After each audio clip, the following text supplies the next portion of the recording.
哇，这么多草莓熊！草莓熊的糖果一定很好吃，我来问问他。草莓熊，草莓熊，我想吃你的糖果。不可以吃。啊？为什么不可以啊？你想吃也可以，我喜欢红色的小星星，你可以送给我红色的小星星吗？你喜欢红色的小星星呀，我送给你呀。现在可以让我吃了吗？你还要帮我把下面全部点亮，把加号点消失才可以吃哦。可以呀，我可以让我的小公主们帮忙。小公主们帮草莓熊把这里全部点亮，姐姐就可以吃她的糖果喽。谢谢你们了。草莓熊，小公主们都帮你点亮了，快让我吃吧。好的，你吃吧。行，谢谢你。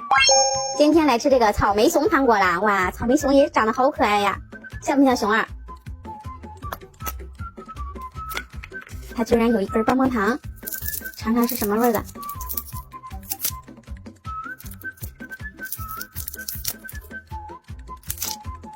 哇，这什么味儿？香橙味儿，太好吃了！拜拜。